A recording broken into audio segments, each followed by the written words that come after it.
qui fait bon de chanter ou d'entendre chanter. Les louanges du Seigneur.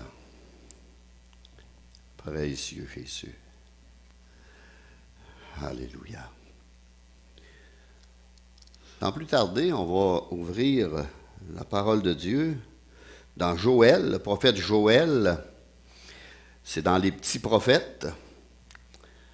Joël signifie l'Éternel est Dieu. Sinon que le nom est Joël, c'est que l'Éternel est Dieu. C'est ça que votre nom signifie.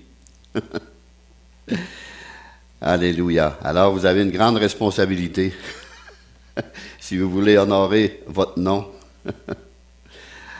Alléluia. Joël 1er, chapitre 1er. Parole de l'Éternel adressée à Joël. Il y a eu une invasion de sauterelles comme jugement de la part de Dieu sur le pays, un petit résumé. Et on va aller au verset 10 du chapitre 1er. Les champs sont ravagés, la terre est dans le deuil, car le blé est détruit, le vin nouveau est dans la honte, l'huile fraîche a tari. Je l'ai lu dans la version Sommeur. C'était plus clair un peu. Mais ça se ressemble énormément à la version seconde. Alors, trois choses ici sont manquantes. Il y a le blé, les blés, parce qu'il y a toutes sortes de blés. Les blés sont détruits, ravagés. Le vin est épuisé, plus de vin, et plus rien pour en faire non plus. L'huile est desséchée. Et Jésus seul est capable de combler ses besoins spirituels. Parce qu'on va regarder le sens spirituel du blé, du vin et de l'huile. Alors, le blé est utilisé pour l'alimentation de base. Jésus a dit, « Moi, je suis le pain de vie. » Il est le pain de vie. Sur le plan spirituel, l'homme a aussi besoin de pain, de nourriture, afin de nourrir son âme, son esprit. Et on peut nourrir de toute parole qui sort de la bouche de Dieu. Puis la parole qui sort de la bouche de Dieu, c'est la Bible. Débarrassez-vous pas de vos Bibles, gardez-les. Je vais souvent dans les secondes mains, puis il y a des Bibles qui n'ont jamais été lues, jamais été ouvertes. Et je me souviens une fois, j'avais arrêté d'une vente de garage, puis la madame avait mis un Nouveau Testament à vendre. J'ai dit, premièrement, ce Nouveau Testament-là, c'est un Nouveau Testament qui a été payé par les Gédéons. J'ai ouvert la première page et dit, la vente de ce livre est interdite. Parce qu'il a été payé pour le donner. Ah, je ne savais pas. L'avez-vous déjà ouvert, madame? Non. Regardez, on va lire Jean 3. J'ouvre la Bible, ce Nouveau Testament-là, dans Jean au chapitre 3, puis je lis qu'il faut naître de nouveau pour entrer dans le royaume des cieux. Je n'ai jamais entendu parler de ça. Puis là, j'ai pu apporter la parole de Dieu. Puis finalement, j'ai dit, gardez-les, c'est un héritage précieux que vous avez là. Finalement, elle l'a gardé. Elle voulait que j'aille rencontrer beaucoup de femmes pour leur parler de la parole de Dieu, mais ça n'a pas eu lieu. Je n'ai pas eu le téléphone. Elle avait laissé mon nom, mon adresse, mais je n'ai pas eu le téléphone. Satan est bien, puis il essaye d'enlever la semence, nous dit la parole de Dieu. Alors Jésus est le pain qui apaise notre faim. Il est ce pain béni, ce pain spirituel. Alors la Bible est-elle cet aliment de base pour nourrir votre foi? Une question qu'on doit se poser. Est-ce que la Bible est mon aliment de base pour nourrir ma foi? Ne lisez pas n'importe quoi et n'écoutez pas n'importe quoi ou n'importe qui non plus.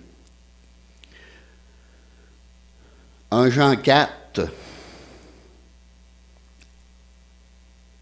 1er Jean, chapitre 4, dans les Épîtres, là, à la fin de la Bible, verset 1er, bien-aimés de Dieu, bien-aimés de Jean aussi, n'ajoutez pas foi à tout esprit. Croyez pas n'importe qui. Croyez pas n'importe quoi non plus. Mais éprouvez-les. Éprouvez les esprits. Il faut les éprouver, les tester avec la parole de Dieu, bien entendu, pour savoir s'ils sont de Dieu. Car plusieurs faux prophètes sont venus dans le monde. Plusieurs faux prophètes. C'est pas la vérité, là, le faux prophète, là. Reconnaissez à ceci l'Esprit de Dieu. Tout esprit qui confesse Jésus-Christ venu en chair est de Dieu. Et tout esprit qui ne confesse pas Jésus n'est pas de Dieu. C'est celui de l'Antéchrist, dont vous avez appris la venue et qui maintenant est déjà dans le monde, puis agit de nos jours plus que jamais. Alors, dans Exode 16, verset 4, la manne est appelée le pain du ciel, le pain d'en haut. Et de nos jours, la faim spirituelle de l'humanité est très grande, de plus en plus grande. Et Jésus est ce pain de vie pour tous ceux qui ont faim d'une nourriture qui donne la vie. Il donne la vie, cette nourriture. Elle nous tient en vie, elle nous tient vivants. Jésus est la vie. Je suis la vérité, le chemin, la résurrection, la vie. Il est la vie. La vie éternelle n'est pas en autre que Jésus-Christ. Jésus est le vrai pain du ciel. Bien des gens se nourrissent de nouvelles sensationnelles. Hein. Il y en a qui connaissent toutes les nouvelles du jour. D'autres se nourrissent des modes. Hein, les modes, ça passe, ça. Quand on vieillit, on s'aperçoit que c'est passager. Hein, ça revient. Ça fait 20 ans, puis après ça revient, puis ça revient, puis ça revient. Alors, on s'habille comme on veut après. Hein. D'autres nourrissent leur âme des courants et des déchets de ce monde. Des poubelles de ce monde. On pourrait dire des poubelles de ténèbres et de perdition. La nourriture de Jésus est de faire la volonté de son Père. Vous savez, quand Jésus a enseigné le Notre Père, la prière du Notre Père, que ta volonté soit faite sur la terre comme au ciel. Ta volonté. Ça, c'est une prière qu'on connaît tous, qu'on a tous été enseignés dans ce sens-là. Donne-nous aujourd'hui notre pain quotidien. C'est pas juste la nourriture physique pour nous tenir debout, c'est la nourriture spirituelle. Et Jésus dit, voilà comment vous devez prier. Hein? Moi, je dis comment on doit prier dans Matthieu 6, verset 9. Matthieu 4, 4, Jésus répondit, il est écrit, l'homme ne vivra pas de pain seulement, mais de toute parole qui sort de la bouche de Dieu. Il faut lire la Bible. On n'a pas le choix. C'est la parole écrite de Dieu. C'est la parole écrite de Dieu. Il faut la lire. Elle se prouve par elle-même. La foi vient de ce qu'on entend vient de la parole de Dieu. Quand j'ai commencé à lire la Bible, je n'avais pas la foi. Mais elle est venue. Elle est venue, puis j'ai dit, il n'y a pas un homme qui peut écrire un livre de même. Il n'y a pas un homme, c'est impossible.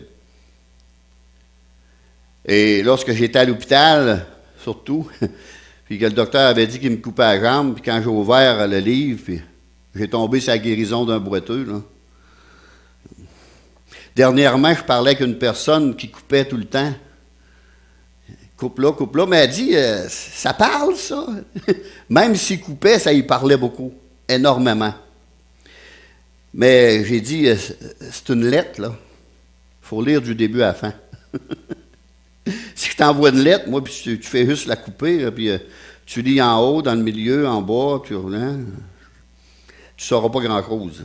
S'il veut t'expliquer quelque chose, ou si on a eu une chicane, je te demande pardon, tu vas dire, tiens, il me renote encore cette chicane-là. Alors, t'es mieux de lire du début à la fin. C'est plus sage. Alors, Dieu nous parle par sa parole. Il nous parle aussi par les prophéties, par d'autres gens, mais à 99,9%, il nous parle par sa parole. C'est le message que Dieu nous adresse. Le message que Dieu nous adresse, et même c'est notre héritage éternel. Puis laissez-moi vous dire que quand il y a question d'héritage, il y a beaucoup de personnes qui ont faim. Puis on peut se la faire voler, notre héritage. Quand on va sur le notaire, là, on a le papier en face, là, puis on suit. Là. Puis c'est juste pour les choses terrestres. Imaginez les choses célestes. Moi, j'ai été voir des personnes à l'hôpital sur leur lit de mort. Puis j'ai commencé à leur parler de la parole de Dieu. Des personnes qui avaient été églises toute leur vie. L'Église catholique romaine. Toute leur vie. Puis j'ai ouvert dans la parole de Dieu dans Luc, puis j'ai lu l'histoire de Lazare, puis le riche. Comment ça, on n'a jamais entendu parler de ça de notre vie? C'est la réponse qu'ils m'ont faite. Comment ça? Ils nous ont caché ça. Comment ça? Voyez-vous comme c'est important, monsieur, de la lire, de vérifier. De vérifier. Finalement, il a accepté le Seigneur avant de mourir. Elle nourrit notre âme. Elle nourrit notre vie spirituelle. Elle nous guide, elle nous dirige. Elle nous protège du péché. Elle nous garde de l'erreur. Et nous garde dans la vérité. La vérité est la parole de Dieu. Et nous révèle qui est Dieu. Et nous offre aussi cette vie éternelle, la vie après la mort. Dans Actes 17, 11, ils reçurent la parole de Dieu avec beaucoup d'empressement. Et ils examinaient chaque jour les Écritures saintes pour vérifier, pour voir si ce qu'on leur disait était exact. Ici, au Québec, ça a été la pire négligence de ne pas vérifier dans la Bible l'enseignement qui nous était donné. La pire négligence. Dans la Bible, ils n'ont pas fait, dans le Nouveau Testament, ils n'ont pas fait cette erreur-là, dans le temps des apôtres. Ils vérifiaient ce qu'on leur disait être exact. Et la journée qu'on a commencé à vérifier, bien là, il a fallu croire en d'autres choses. C'est pas drôle, là. Mais quand on commence à lire dans la Bible, on lit de ne pas se confesser à des hommes. C'est dans la première lecture qu'on fait, de ne pas se confier dans des hommes. Puis là, avec la confession, déjà on est en désaccord. Maudit soit l'homme qui se confie dans l'homme et qui prend la chair pour son appui. Encore un autre verset. Les apôtres n'ont jamais confessé de péché eux-mêmes. Ils ont toujours dit c'est Jésus qui pardonne les péchés. Confesse-toi à lui, parle à lui. Mais quand on ne vérifie pas, c'est grave. La religion nous enseigne des choses, mais la Bible nous précise des choses.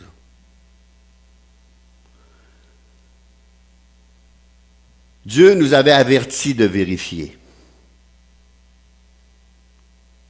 Alors, je ne sais pas pourquoi, qu'ici au Québec, ils sont tellement rebellés contre Dieu.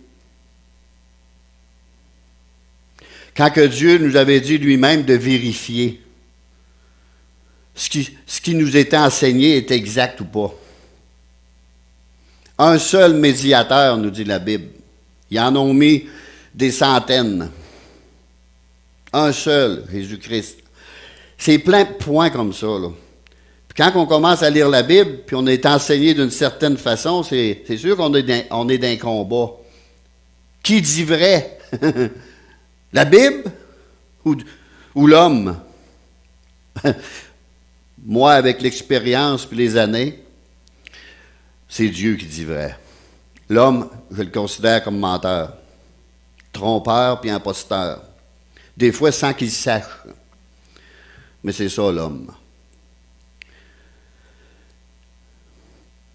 C'est un manque de sagesse de notre part de ne pas avoir vérifié. C'est un manque de sagesse. Puis au lieu de mépriser la parole de Dieu, ceux qui la méprisent, vous conseilleraient de la lire en premier. Parce que quand on commence à la lire, on change d'idée, ça ne prend pas de temps. Mais restons pas dans l'ignorance. Parce que le mec, on passe en jugement, plaider l'ignorance, là. Allez pas en cours plaider l'ignorance, vous allez perdre. Eux autres, ils vont arriver dans le livre de loi, c'est ça la loi. Ton ignorance, là, tu avais juste à t'informer. 3 choses importantes étaient manquantes ici. Nous avons vu le blé. Maintenant, voyons le vin. Le vin est épuisé, il n'y en a plus. Le vin exprime la joie, la félicité promise, le bonheur, le plaisir, le ciel, en d'autres mots, l'extase. Dans Isaïe 61, 10, « Je me réjouirai pleinement. Je serai plein de joie. L'Éternel en sera la source. » L'Éternel en sera la source. Mon âme sera ravie d'allégresse en mon Dieu, car il m'a revêtu des vêtements du salut. Les vêtements du salut, le fils prodigue, c'est tout bien décrit les vêtements là, qu'il y a eu. Pour ceux qui ont une connaissance de la Bible, lorsqu'on parle du fils prodigue, ils ont une idée. Mais ceux qui ne l'ont jamais lu n'ont aucune idée. C'est pour ça qu'il faut la lire. Parce que le fils prodigue, il y en a plusieurs.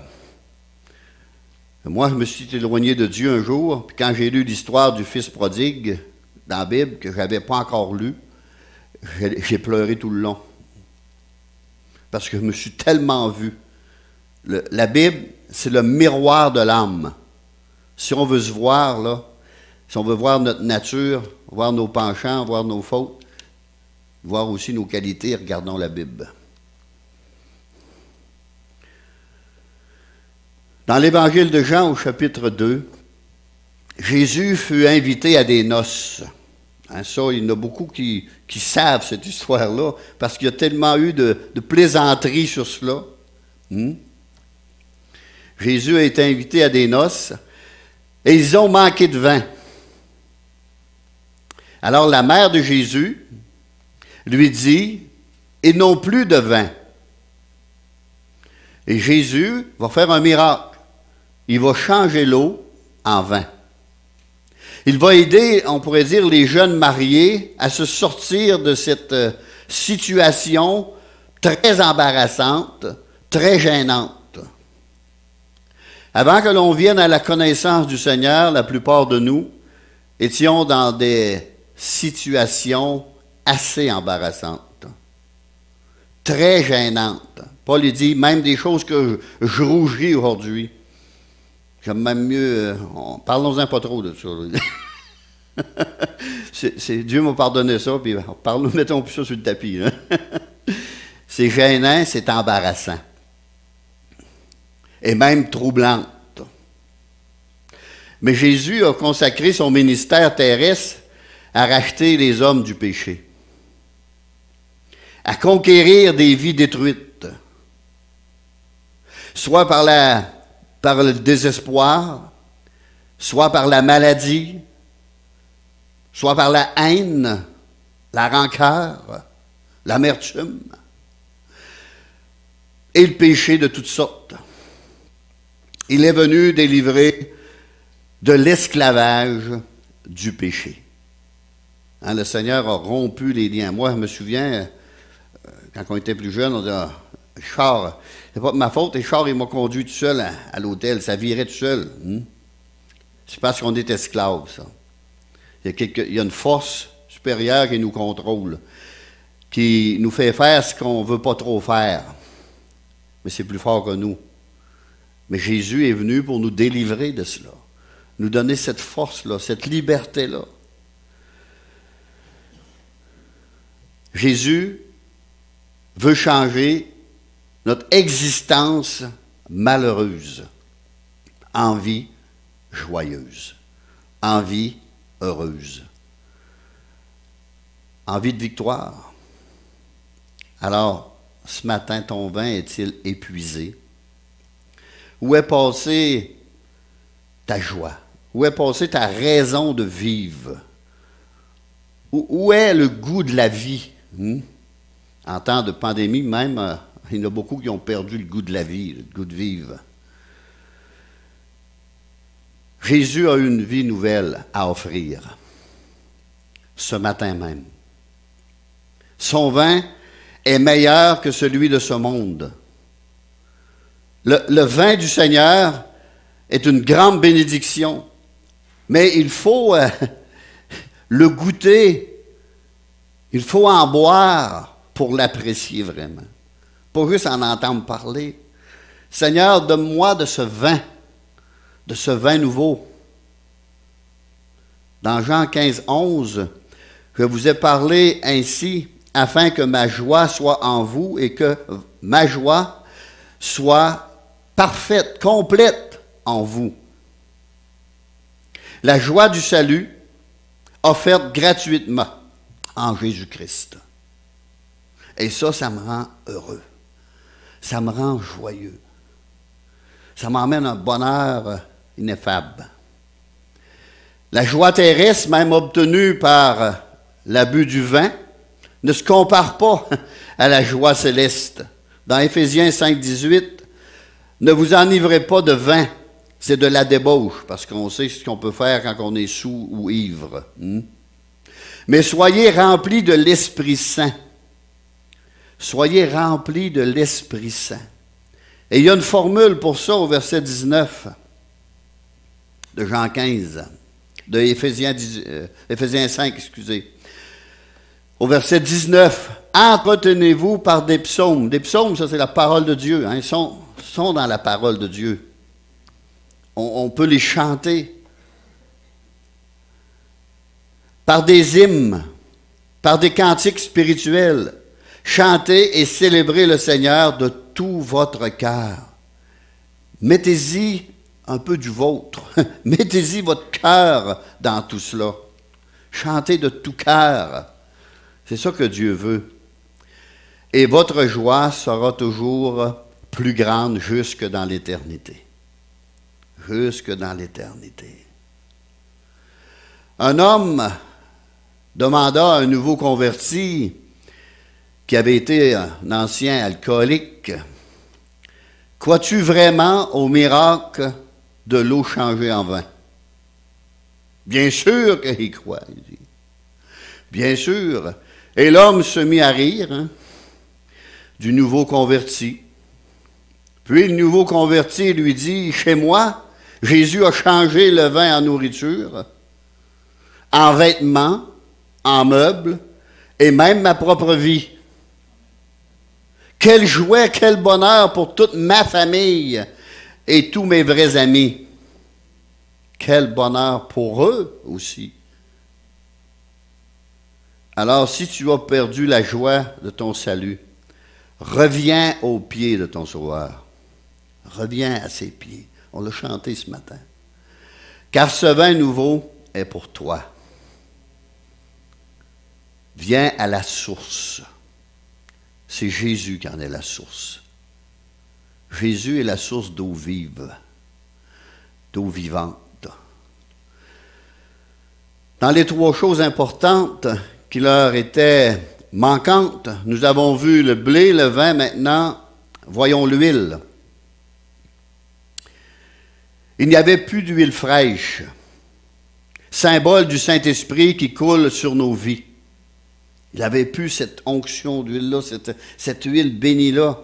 Dans le psaume 23, verset 5, « Tu oins d'huile ma tête. Tout croyant est oint du Saint-Esprit. Tous ceux qui croient, qui donnent leur vie à Jésus, sont loin du Saint-Esprit au moment où ils ouvrent leur cœur au Seigneur et lui confient sa propre vie. Seigneur, conduis ma vie. Conduis ma vie. Un jour, il dit ça. Je l'avais conduit moi-même pour un certain temps. Celui qui veut sauver sa vie la perdra, mais celui qui la perd à cause de mon nom et de ma parole la retrouvera. Alors, les courses que je l'ai conduit, je la perdais. Je la perdais assez que c'était fini. Même les médecins avaient dit qu'elle allait me couper une jambe. La minute que je l'ai donné à Jésus, j'ai été guéri, puis je suis devenu pasteur un jour. Le Seigneur, il change les choses. Dans Jean 14, verset 15, Jean 14, verset 15,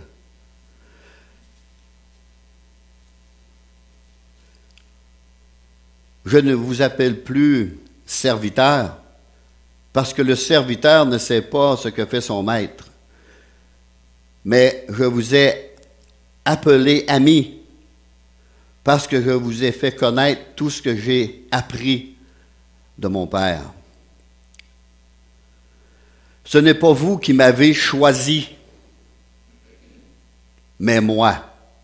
Je vous ai choisi et je vous ai établi afin que vous alliez et que vous portiez du fruit et que votre fruit demeure, afin que ce que vous demanderez au Père en mon nom, il vous l'accordera. Ce que je vous demande, c'est de vous aimer les uns les autres. Au verset 18, « Si le monde vous hait, sachez qu'il m'a haï avant vous. » Si vous étiez du monde, le monde aimerait ce qui est à lui, mais parce que vous n'êtes pas du monde et que je vous ai choisi du milieu du monde, à cause de cela, le monde vous hait. Vous avez juste à parler de Dieu au monde, puis déjà, il y a une rage qui monte, une colère qui monte au-dedans d'eux. Parce que le monde est inimitié avec Dieu, est ennemi de Dieu. Puis maintenant, on va aller dans Jean 14, verset 15. « Si vous m'aimez, gardez mes commandements. » Ce n'est pas juste les 10 commandements, c'est d'autres choses que Dieu a enseignées aussi. « Et moi, je prierai le Père et il vous donnera un autre consolateur afin qu'il demeure éternellement en vous. L'Esprit de vérité que le monde ne peut recevoir parce qu'il ne le voit point et ne le connaît point, mais vous le connaissez car il demeure avec vous et il sera en vous. » Quand Jésus a parlé à Nicodème, il a donné un exemple. Il a comparé le Saint-Esprit au vent qui est dehors. Tu en entends le bruit, mais tu ne sais d'où il vient, d'où il va. Il en est ainsi de tout homme qui est né de l'Esprit. Si on regarde, on se place dans la fenêtre, on regarde dehors, on regarde les arbres, les feuilles bougent, les brins d'herbe bougent.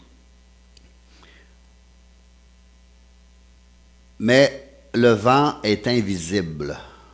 On ne le voit point. Mais on peut le ressentir.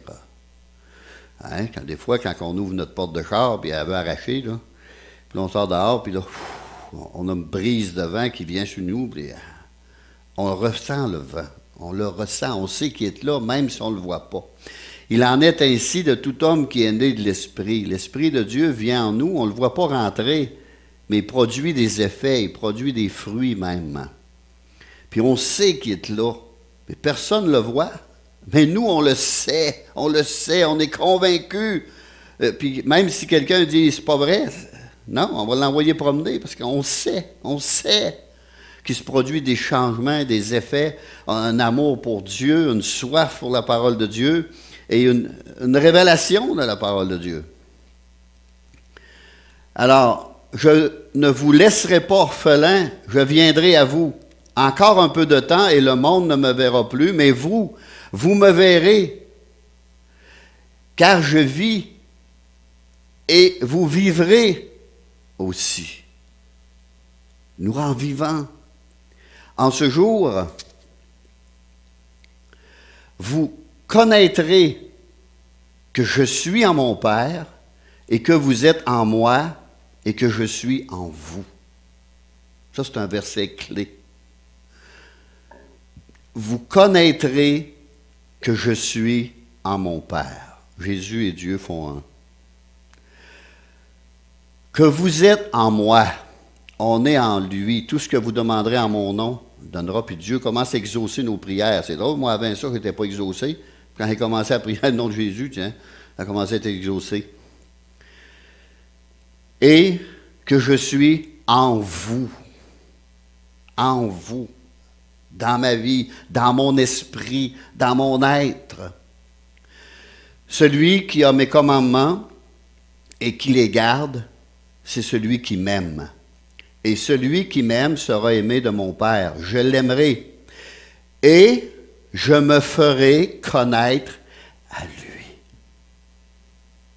Je me ferai connaître à lui. Et Jésus, un jour, s'est fait connaître à moi. Il s'est fait connaître à tous ceux qui sont ici ce matin. Il s'est fait connaître. C'est pour ça que ceux qui sont ici, qui écoutent, et beaucoup d'autres sur Internet, comprennent ce que je dis clairement. Ils savent que c'est vrai parce qu'ils l'ont vécu, ils l'ont expérimenté, ils ont goûté à cela. Puis si je dirais autre chose, ils me traiteraient de menteur. Le Saint-Esprit est un consolateur. Il vous donnera un consolateur afin qu'il demeure éternellement avec vous. Éternellement avec vous. C'est écrit éternellement, là. Alors, c'est pour ça qu'on est capable de dire, notre vie éternelle, elle commence ici, nous autres, là. La journée qu'on a accepté le Seigneur et qu'on a l'Esprit de Dieu. On a commencé cette vie éternelle. Puis lorsqu'on quitte ce corps, on est en présence de Dieu, on n'a pas peur, on n'a pas de crainte, on s'en va dans la présence de Dieu. Et on sait c'est quoi la vie éternelle. On a déjà un goût de la vie éternelle, un avant-goût, et Jésus nous en donnait un. Il nous a donné une preuve merveilleuse. L'Esprit de vérité qui nous enseignera toutes choses spirituelles. Et nous aidera dans notre faiblesse. Dans notre faiblesse. Il répandra aussi l'amour de Dieu dans nos cœurs. Il y a des personnes qu'on détestait avant dans le monde, c'est normal aussi.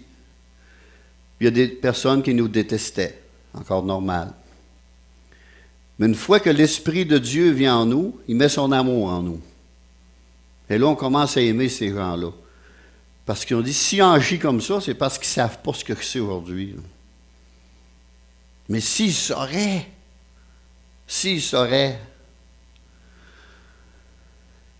quel drame quand cette huile se dessèche faute d'avoir été renouvelée.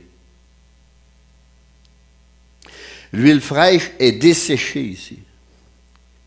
Elle n'est plus. L'effusion du Saint-Esprit à la Pentecôte n'a pas eu lieu qu'une seule fois pour toutes, mais un renouvellement constant doit s'opérer en nous.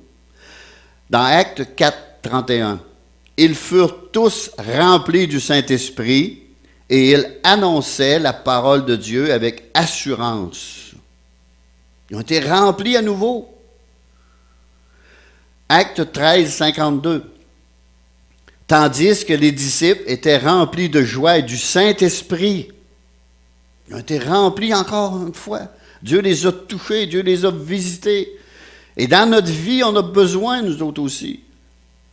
Éphésiens 5, 18. Soyez remplis du Saint-Esprit. Soyez remplis, n'ayez-vous plein. Et on a aussi, à la fin des temps, les vierges folles et sages qui ont manqué d'huile. Gardons notre huile. Soyons remplis, renouvelés du Saint, constamment dans le Saint-Esprit. Alors, si vous constatez une pénurie de blé, de vin ou d'huile en vous-même, parce qu'on peut le constater, j'ai plus faim de la parole de Dieu. J'ai plus cette joie. J'ai plus cette huile fraîche là, de révélation, je suis béni avec mes frères, au milieu de mes frères. Et puis ça, j'ai un problème alors.